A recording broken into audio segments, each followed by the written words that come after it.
How do we start? Let's make believe we're in a living room. All right? We're at home in the living room. We have a glass of wine, some cheese, crackers. Right? Because I don't want to do a lecture that's boring. And Laura already spoke all about me, so I don't have to speak about me.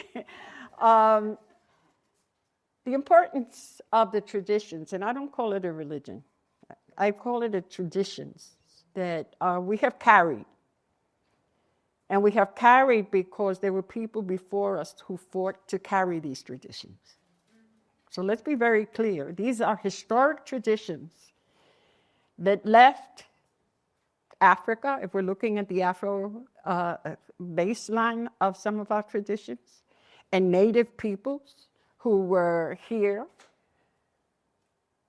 right, throughout the world, and had their traditions. And we have incorporated all those traditions in the process of becoming us.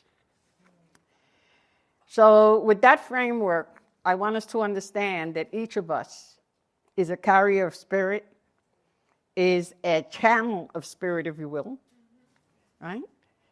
And if we're talking about the soul, you know, and I've seen some of the other presentations and people who have talked about the soul, all you have to do is hold your breath for a minute. Hold it for 2 minutes. Hold it for 5 minutes. Hold it for 10. When you stop breathing and you can't breathe anymore, your soul has left you. Your soul has left you. It's no mystery. We all carry soul. We all are souls. And we have to understand that. You don't go looking for it. It's you. And it's the manifestation of all that you bring with you. So we'll get there. I want to thank the Center for Race and Gender and Women's Studies, Berkeley Center for the Study of Religions, African American Studies, Latinx Research Center, Center for Latin American and Caribbean Studies, Institute for the Study of Social Issues, the Vice Provost up for Graduate Studies and Dean, Montoya, members of the Forster Committee, Nora, Laura, and Tomas. And Laura Perez, I know you tracked me down, so thank you. thank you. I developed with a team that I work with in Puerto Rico a presentation so that you would get a sense of where I'm going with what I've just said. What you're looking at, actually, let's see, this is it, is the organization that now we developed in Puerto Rico called Corredor Afro.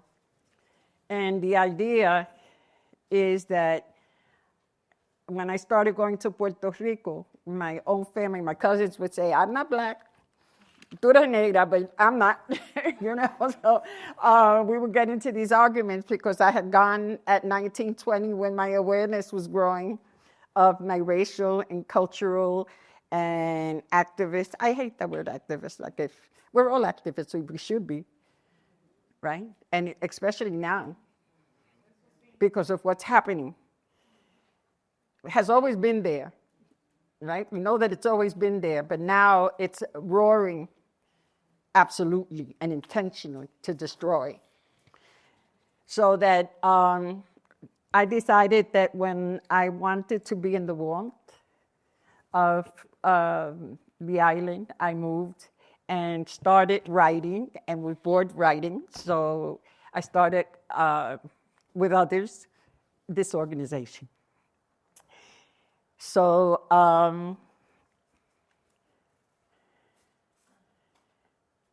Emi, coming from the Yoruba language, is breath, is how we started, right? That all of us, in order to be present, actually present, have to understand that we have to breathe, that breath is sacred, that your breath is sacred. And therefore, your word is sacred because it emerges from you.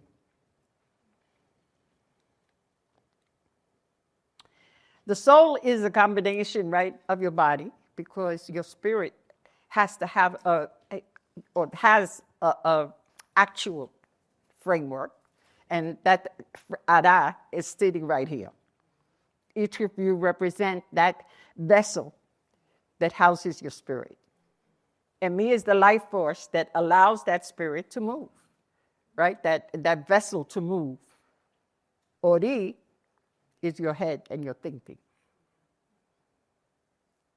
So that all of these elements make you you. Thought is essential to being you. That person who doesn't think, who doesn't analyze critically, who doesn't think to ask questions, is a vessel without direction. So the three of them have to work together so that the Ara, the Emi, and the Ori are that combination that makes you you. And that you honor daily. Because any of those elements missing incompletes you. Ancestors. Most of our traditions in West Central Africa and throughout Africa, at least the areas I've studied, honor the ancestors. And who are the ancestors? Those people who have left us. And they can be members of our families, or they can be spirits that have decided to use you as their communication channel. So they may have been relatives in life, or they may not have been relatives in life. And how do you know? Well, it depends on how deeply you get involved in understanding the spirit world. What we know is that the breath doesn't die. It reincarnates, if that's the word you want to use. It comes back. It doesn't die. Your physical body dies. But your spirit continues. And I'm sure you've been in places where you've seen people that you say, I know that person. I know that person. Or somebody will come up to you and say, you are so-and-so. Because that is the spirit reincarnating in somebody or in their child, right? And African cultures have a word for it, right? Babatundi, the spirit of father that returned, right? Iyatundi. So that spirits, right, manifest in ways in your mind and the way you think, in the way that you move. Some people call it a gut reaction. What is a gut reaction? Indigestion? Right? How many times have you walked into a room and you know you shouldn't be there? How many of you? Only the less than half? You're lying. You know you've been in places that you know you feel you shouldn't be there. The energy, nobody has said anything to you, but the energy is one that is not welcoming. Or you've been in places where you feel like you're at home. That you just go in and participate and feel that you are welcomed without speaking to anyone necessarily. That is the energy of spirit. Sometimes, how many of you have turned around thinking somebody's behind you and nobody's there? That's exactly, but that's the spirit or a spirit that's there, right?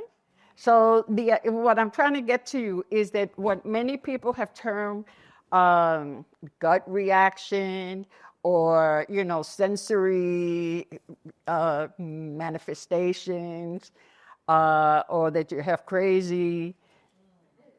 The reality is that spirits wander. Spirits are around us. That energy is around us. Laura and I walked into this room and we said, it's all right. Because I was wondering, I forgot Florida water, right? Because generally I spray Florida water when I'm going to speak. And I didn't carry any because when they open your luggage and all of this stuff, I was not about going through drama. So anyway, you know, we said, well, we're okay. And we developed a table, right, with water. And it represents that table that many of our communities in the Caribbean use. That's called la mesa blanca. Y la mesa blanca is basically 7 glasses of water or 9 glasses of water. Now, in explaining these traditions, you sort of have to sort of understand that they're interwoven with centuries of experiences and knowledge and growth and transformation and editing, right? Depending on where our people were taking. What my research has shown is that I can go to Brazil and people worship spirit. I can go to Trinidad, people worship spirit. The South, people understand spirit. Mexico, people understand spirit, so that people understand that whatever they call it, if they call it Espiritismo, whatever they call it, it exists. And people have the ability to call on them, honor them, make an altar, as this one sort of the work of Bako. I have one in my home. Generally, you have one in your home if you believe in spirit. Water being an element that is critical, right? Because sometimes you put a glass of water and it just stays flat. Sometimes you put a glass of water and it bubbles.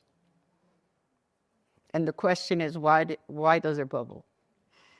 If you're in these traditions, you believe that that indicates the presence of spirit. If it stays flat, you generally wait a while, change the water, and refresh it. But this is generally the altar that is set in our homes to honor spirit. Why 7? Why 9? In the journey our people have taken, many of the traditions that were separate have been merged. Right? And they've been merged intelligently and intentionally. My godfather, when I started my studies in Cuba before initiating, said, because I was like, why is this system this way in Cuba and that way in Nigeria? Right? And he said, because when our people were brought, they were brought from different ethnic groups. It wasn't the same ethnic group that came and landed. It was different ethnic groups. And those groups had different interpretations of different orishas, right? Since they interpret them differently, it didn't mean that they were different. Yamaya is Yamaya. Water is water. Oshun is Oshun, sweet water, right? But they had a different way of presenting them. So what we had to do was develop a system that allowed us all to work together. And the reason I bring that up is because at this point, I've heard people in rooms say, oh, no, because they're Latino, they're different. Oh, no, because they're from the Caribbean, they're different. No, because they're African, they're different. At this moment in our history,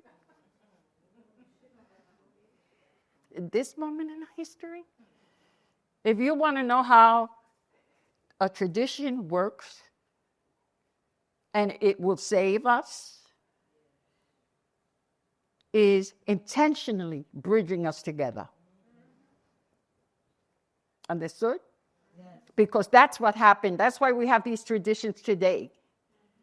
And the racism and the discriminatory practices that we have internalized because of colonization and misinformation and stupidity, right, keeps us separated when we're a numerical majority. And let's be clear. There are more blacks in Latin America and the Caribbean than there are in the United States. So when I hear an African American say, oh, but those are our traditions. What are they? They're all of our traditions, practiced in different ways because we were taken to different places and had to survive in those places.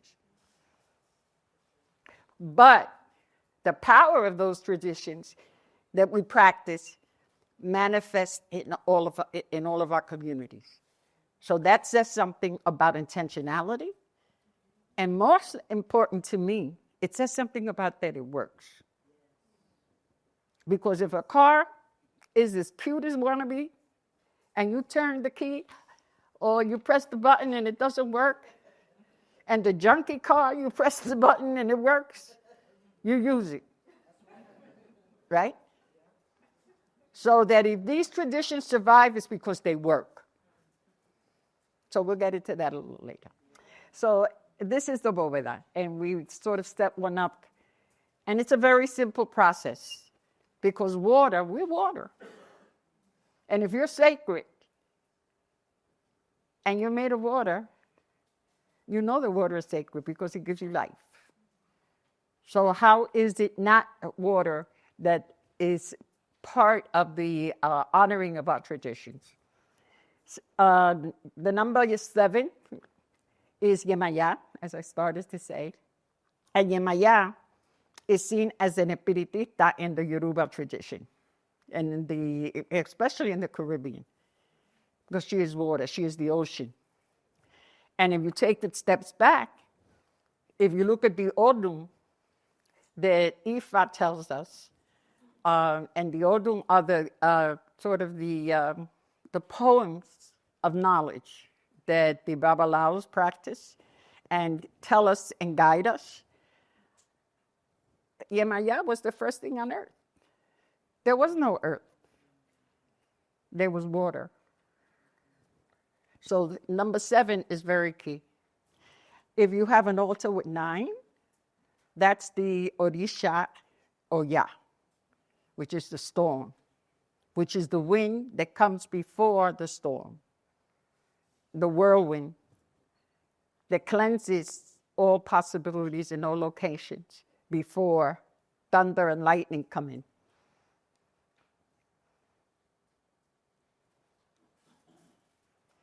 Olodumare is the supreme God in the tradition. And it is that energy that provides us all the ability to live, to manifest. And clearly, I asked Bako, don't give it a face because the Supreme doesn't have a face. It's your faith, it is your belief in it that makes it work, right?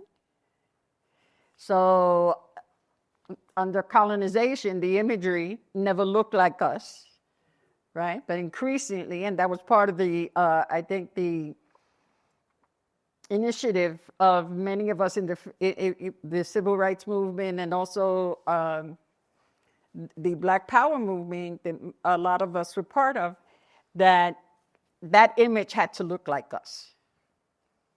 So that's when you begin to get images of the Supreme that look like us, right? It no longer is Caucasian, but has the colors of the history that we know the Bible addresses if you look at the Bible.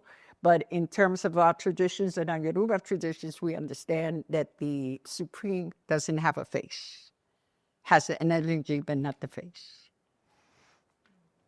Oduduwa, the Orisha of the creation of the earth, comes into play through the Ifa legends that we understand as guiding principles.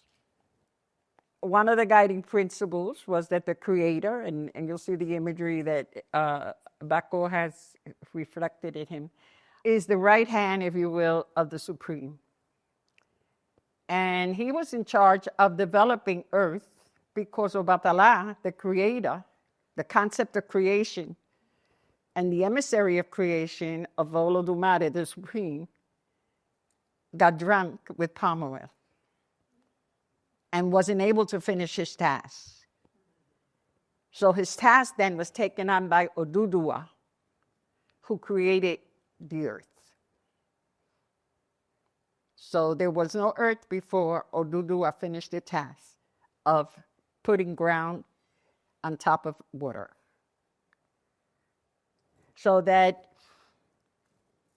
it becomes very important as those of you who are studying these traditions understand that there is stories, if you will, but they're not stories, they're Odu, they're philosophical principles that says and guide you in your thinking and in your behavior. So it's telling you that you will lose opportunities if you do activities that stop your growth, that stop your possibilities. In this case, Obatala got drunk, so he was not able to, that energy was not able to finish his task. So someone else came and did it. And I'm sure that some of you are at work and say like, hey, that person got a promotion, I didn't because da-da-da. You have to check it. Did you let something fly by? Was there something that you were not looking at or thinking about? Right? Because that's where your ori then has to come into play as a critical process of analysis. Are you getting it? Okay. This is Yemaya. And again, I say this is Yemaya, but it's not. Why? Somebody, you're in school now. Why this is not Yemaya? So Yemaya is the ocean. But people have personified these divinities, these forces of nature, if you will. And they did so in West and Central Africa. They did so throughout the diaspora. There are images that reflect European concepts because we lived under systems that were imposed. So that in this image, generally, if you go to a Catholic church, Yemaya is in a white and blue gown, kind of, with a Caucasian face. So Bako made her us. Right? So I thought he did a pretty nice job. But none of these traditions have a face. They are concepts, they are energies. And if you understand it as that, the imagery is a way of hiding, right? In colonial times, these concepts. So that when you see homes with a lot of saints, generally, they're a cover or the mask for the energy or the principle that is being worshipped. Obatala. I was initiated in Obatala in 1981.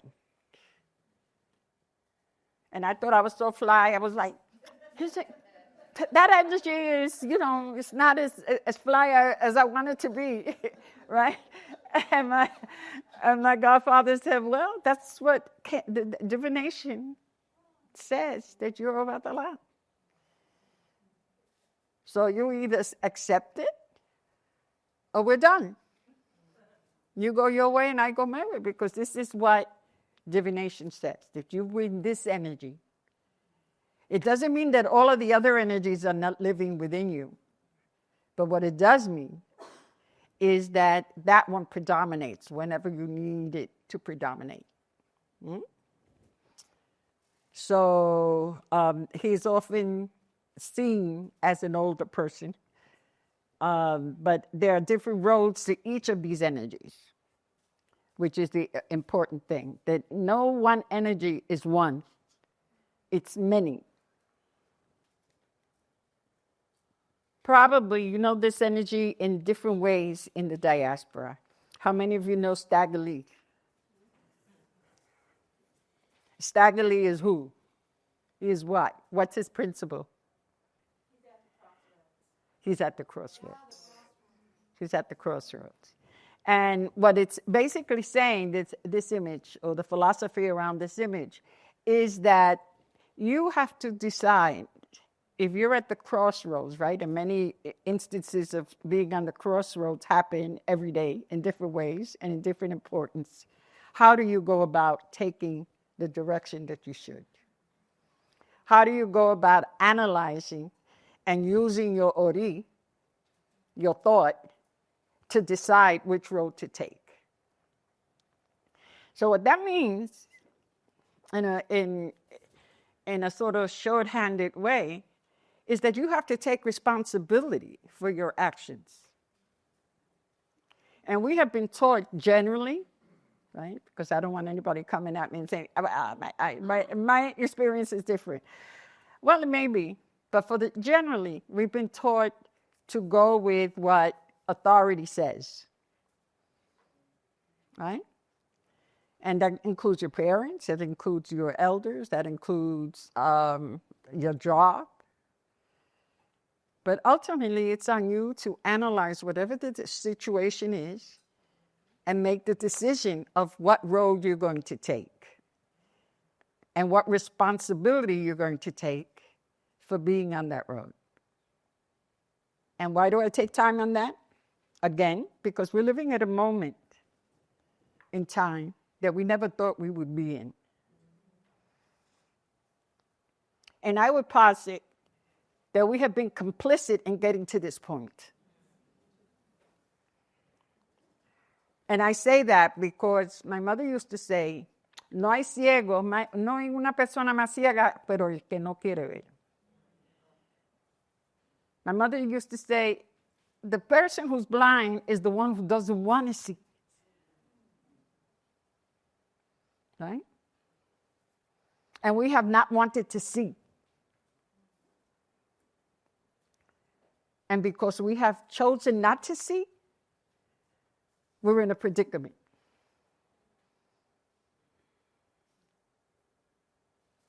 So that El Igual is telling you, it's your responsibility to see.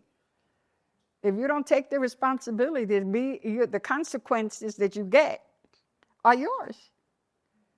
So you can't be crying to me or to anybody because you didn't take responsibility for what was your road. Right? So El Igual becomes a very important figure. And in all of our cultures and in all of the manifestations I've studied in Brazil, in Cuba, in Puerto Rico, in Trinidad, Haiti, that figure exists and is central because it opens and closes possibilities. It presents possibilities and it closes them. And if you are not astute and you're not looking at those possibilities, then that's on you. Right?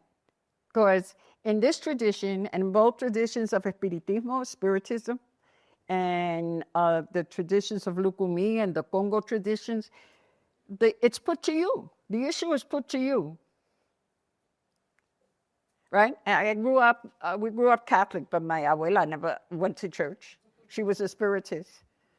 Right? She said, oh, no, yo soy católica, evangélica. You know, she was like, but she was a spiritist. She never went to church. My mom, my dad followed what the spirits told my grandmother. And it was very clear, like if there was a problem, they would call down and she would get possessed and divine what road to take. And then it was always, it's on you. You do it if you want. If you don't want to do it, that's on you. I tell you what the Spirit says. Right? And I bring that up because that's how I was brought up, believing in Spirit. So it was a shock when I go to school and everything is different, right? People don't believe in Spirit. People don't have the colors in my house that I have in my house. The music that's playing in the school, if there was anything, was certainly not the music that was playing in my house. So that the process of being part of the tradition is what takes me to whatever you want to call art is, and what I understand as living a life of intention with your legacy and your culture, or living a life that is framed around the colonial oppressive system. Okay? So the reason I bring that up at this point is because many of us are studying, and we think that studying is the end-all and be-all of knowledge. And it's a road of getting to where you want to go. I like the idea of having a doctorate and being called doctor, depending on the room I'm in. Right? But at the other level, it's not like you know it all. You bring knowledge from the experiences of your mom, your grandma, the traditions and the practices and the foods and the music and the colors that they retain in the home. And I'm thankful for being Black. I'm thankful for being Puerto Rican, because that's my career, studying what my family taught me. Right? That Espiritismo, that at first I was like, oh no, I'm not going to tell anybody. I'm not going to, at one point I said, like, why? Right? Why? If this is what my family believes in and I believe in, why not? So we can talk about that later. Oshun. Everybody wants that energy to manifest, right? It's the energy of love. It's the energy of community. It's the energy of sweetness, the sweet lake. It's that energy that bridges community together, bridges family, right? It's that energy that oftentimes is seen as sweetness without understanding that that energy also says that if you don't do what is necessary to do at that moment, things can freeze. And I'm sure you've been through moments that everything is flowing. Everything is flowing very well. And then all of a sudden, everything goes backwards, stops. There's a pataki, and a pataki is generally identified through divination, the master priest who divines. It could be a woman as well. Tells a story. One of the patakis tells a story that Oshun asked a group of male orishas to let her be part of the discussion on the survival of a town that needed attention. They did not allow her to be part of the discussion on saving a town.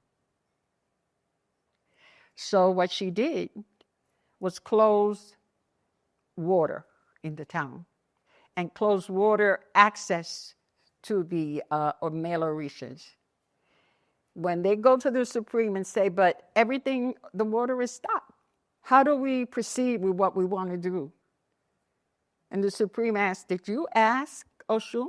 Did you ask the woman that came to talk to you about letting her be part of the discussion? And they said, no. And they said, why? I said, because she's a woman. No reason. She's a woman. So the Supreme said, well, if she's a woman and she came with ideas, it's your fault for not having listened. So you all have to decide what road to take. So they left and they decided that they could solve the problem. They were not able. Things dried up, plants died. They had to go back to the Supreme and say, we can't solve it. So then the Supreme said, well, then you go to Oshun and you talk to her. And they did. And when they worked out an arrangement, is the water started flowing and things started growing.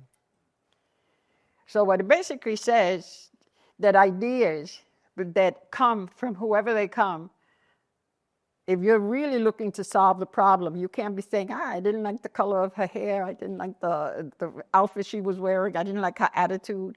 If you're willing to solve, you need to solve a problem, then you're willing to listen and you're willing to explore what the possibilities are to solve it, right? So that's one example of the power she brings, or the energy brings. Or Ya, we talked a little bit about Ya. She's a spiritist as well as Yemaya. She's the number 9. It's generally manifested in the spiritual table. And she has the energy to start a war. So she is the advanced of Shango the warrior, but she's also a warrior. So it says that when you go to war, you don't go to war by yourself. You always have somebody next to you that helps you if you're going to wage war. And this is Shango. This is an image that probably many of you have seen. Now you'll see also that each of the images carry a color. And you're going to get a card that also has music that each of the spirits, each of the orishas, generally play when you're in session or in a ritual and people sing and perform. No, that's the wrong word. They don't perform. It's not performance. It's not performance art. It's, how would I say? It's ritual movement, right? Ritual movement that calls down the energies that you're looking to communicate with. So there's song, there's music, there's instruments, and their colors. And I told the story yesterday that when I started going to art school, my professors were always saying, your colors are too bright. Why are your colors so bright? And they clash, right? So I'm coming from East Harlem, El Barrio, and I'm like, these are the colors in my house. You said, do a still life. These are the colors in my house. And he's like, no, it's too busy, right? So when I was growing up, I didn't understand that the walls were blue because my mother worshipped Yemaya or understood Yemaya, and another wall could be orange or yellow in representation of these divinities and these spirits. But the colors were all around. And I'm sure that all of us had the same apartment, the overstuffed sofa with plastic. Right? Then the curtains with a lot of flowers, plastic. Right? And I was like, well, this is my house. I'm painting my house. And he's like, no, that's too many colors. So I go ahead and make my paintings gray, right? Like I said, okay, so let me do like everybody else. They have gray paintings, so I'll do gray and beige and so on and so forth. I brought one of the paintings to my house, right? And I showed it to my mom. Mira, look at my new work. My mother says, you take that out of my house right away. Take it out porque ese es el muerto. That's the dead. And I don't need any dead energy in the house. So take it. So that's what started me sort of like thinking about, well, why am I going to art school? Because everything I do is not accepted. And as I was sort of battling with the idea of why am I an artist, I was also studying what it meant to be of African descent and what it meant to be African, right? So that I'm very thankful to my family, my parents, because they're the ones, because of what our home looked like and what traditions they brought, allowed me to think through what I needed to think through. This is Orula, the energy of divination. You can achieve divination through a spirit possession, and that spirit articulating what it is they're seeing, or through the Ifa board, or through the divining chain. But what we do know is the 256 symbols in the Yoruba tradition have survived. You can go to Cuba. I'm sure that here in Berkeley or around Berkeley, there must be a Babalaud who knows how to divine with the ancient symbols. In Brazil, the women are diviners. So that we see these symbols, these energies that these symbols bring, the knowledge that these symbols bring are present and are used in forecasting what the reality of your experience is. Not only the present, but the future as well. And this is Ori. This is you. Because each of you has a head. But you also have an inner head. And the inner head is that energy force that gives you critical thought. So that you may have a head to decorate, right? And put makeup on and look all cute with. But it is your Ori, your inner head, that insists on your thinking, that insists on thought, that insists on your looking at what decisions you're making and analyze them and come to a decision. Now, many people that come to, Caribbean traditions or African-based traditions want, sort of like in other systems, that you're told this is what you do and this is what you don't do. This is not that process. This is not that process. And I think our parents, our communities, our elders have been very brilliant in sustaining that system, that it's on you to make the right decision. We give you the information is shared, the experiences are shared from those that came before you, but ultimately, you have a choice to make about you. What and why you came to the world, and how you're going to manifest it, and how you're going to practice it.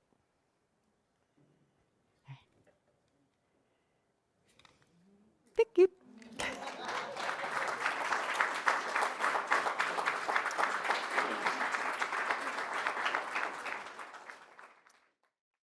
It's so beautiful to hear about the indigenous spirituality on campus. It's new, so we're, in many ways it's new, this level of information. So I thank you for being here. My question is around the concept of serpents in Lukumi. Is there a connection? And because I saw it around the divination board, but I'm looking for the connection between serpent, Lukumi, Santeria, Candomblé. What is the connection in there? Thank you. The serpent is a figure that appears in most of our traditions, especially in the voodoo tradition, in the Congo tradition, with that heritage. And I don't know the response to it as I should. I mean, to be clear, I know that the serpent is extremely important in Mami Wata, in terms of she generally has it around her neck. So it's not seen as negative. It's seen as an energy force, but the details around that, I don't have. For example, the Olokun figurine on a serpent, what is the head? Right. But it could be the serpent, it could be food, so that's what I'm saying. Unless we know, and I don't want to say I know when I don't know, but I'll check it out and I'll let you know. I had a question. I'm a landscape architect student here, and I come from India. And what I'm seeing in general is when you are showing us these images, we also have a lot of images, and now these images of various forces of the earth have just been limited to those images or idols. And there's such an increasing disconnect from the idol of a river versus the river itself and the force of the river. I'm just wondering how, as we're getting more fragmented nowadays in terms of how we think, how we feel, how do we bring back, how do we sort of nudge people to come back and connect with the land, connect with the weatherscape, connect with the forces of the earth, which are increasingly being destroyed or moved, shifted? Just, yeah, Well, if you have that's anything. why I gave the example of what my godfather told me before initiation, that it was intentional. That people who had been brought to Cuba during enslavement had to make a decision. And that was one of the reasons that I did a conference in Nigeria when I went through the process of initiation, because I didn't understand what made what was happening in Africa different to what was happening in Cuba, Puerto Rico. And the reason is that we have to make a decision, right, to how we want to structure what our sacredness is.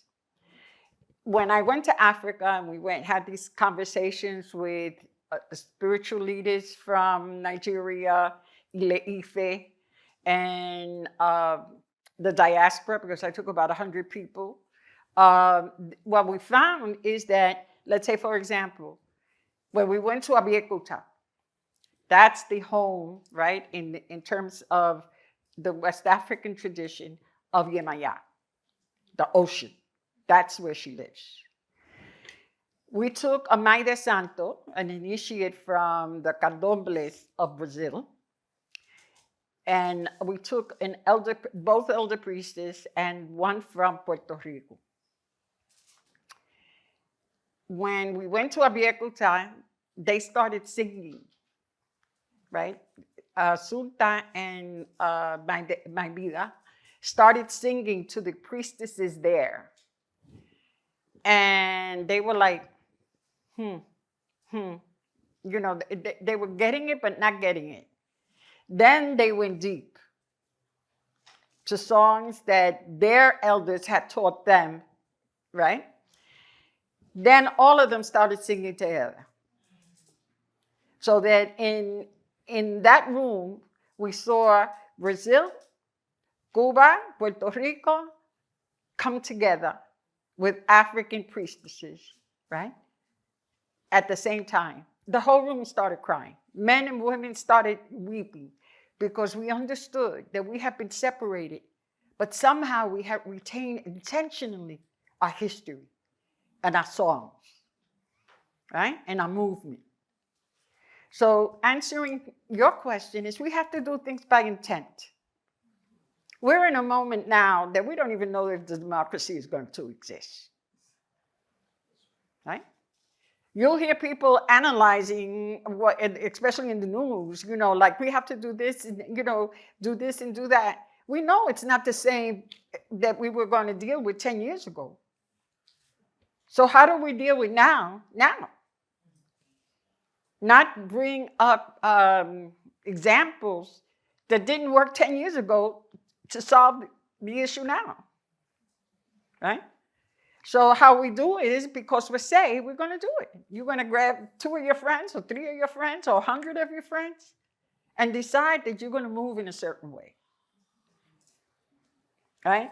People say, well, why do you build institutions? It doesn't start that way. And Amalia is here. This is my sister from another mother. And I mean, things happen because you make them happen. You made them happen. We were like the cultural equity conferences we did. We did them because we were going through this similar experiences we're having now, not as cruel, but the art of our communities were not being seen by the National Endowment and different foundations and so on. And we decided to form a group and make it an issue. And we did it, right? And it meant, I didn't know Amalia. We were in England. Remember, we were taken to England. We didn't even know each other. And everybody was, you need to meet Amalia. And everybody was telling her, you need to meet Marta. We met in England in a cultural diversity conference. And we were the only people of color in the room. It was a cultural, and we was like, what the heck? What are we here, like puppets? Right? So we both reacted in the same way. She from one end of the table, me from another end of the table. We were like, this is not happening. Where are the people from Brixton? Where are the people from different areas? They got to be in the room, you know? So you do it intentionally. I mean, we were invited. We could have been cool about it and not said a word, but we refused. And they said, oh, but it's $500. I said, so why did you make it $500 knowing that our people could not afford it? What do? We raised $500, right? And we brought David. Yeah, so between us, we raised money and we brought one of the artists from Brixton. So it's intention. You have to have intention.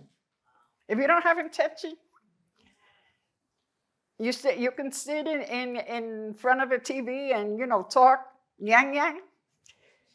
But it's not going to move nothing. You have to decide what the action is. Yeah? Thank you.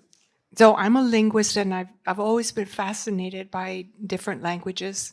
And when I went to Brazil about 20 years ago and I studied dance in Bahia, the people spoke Yoruba, and you were talking about the singing. And when I was dancing, taking dance classes, todo el mundo estaba cantando en Yoruba. And it was so beautiful.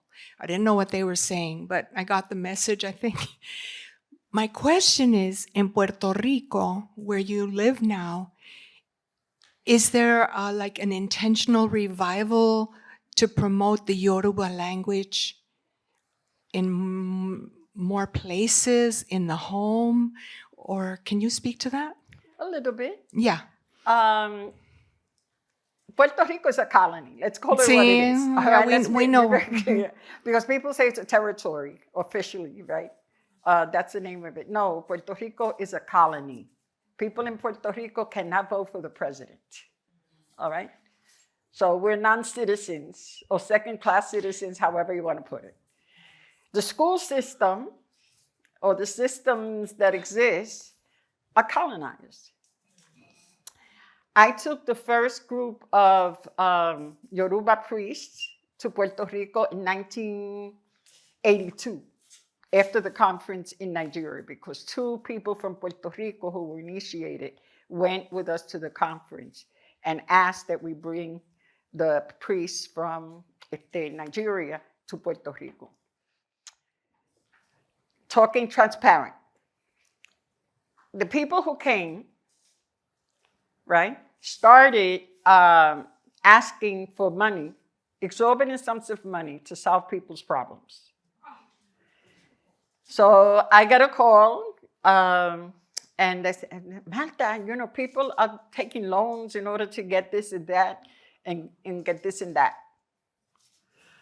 So I have to fly to Puerto Rico, right? Cuss off the priest. And then gather our community in Puerto Rico together and tell them, were you doing fine before these priests came to see you? Were you in pain or you in problems? No, everything was going good, right? Yeah, with the people you had here, with the knowledge that they had here, yeah? So why do you go and get a loan to solve a problem? That's on you. Remember, I just said, you have to take responsibility for your action. If you don't take responsibility for your action, anybody will give you the okie doke. Yes. Here, in the Caribbean and Latin America, because you are vulnerable. You're not thinking. You don't go to a doctor that you don't know. Before I go to a doctor, I have to ask about 20 people, have you gone to that doctor? The title doesn't make you. It's the quality and value of the person that makes you. Right? And this is one of the problems that the tradition, I think, has now. Because people are so anxious to now become Africanized. Right? That anything that looks like it, you go for. Well, that's ignorant. That's totally ignorant. Because it's your responsibility to investigate, to think, to research. It took me, once I started on the road, it took me about 3 years before I even allowed divination to happen to tell me who my Orisha was. Because I have to make sure that these people are, you know, I was in Cuba. I don't know them. You know what I mean? I have to know who they are. So it took me 3 years before going back and forth. It wasn't easy, but I did it. Because you don't know what kind of energy they would have given you. Exactly, all of that. So how am I going to just say, yeah, go ahead, take my head and do whatever? What? Ori is your center. You don't let anyone touch your center. And if you don't value it, why should somebody else? Thank you for coming. I know you could have been someplace else.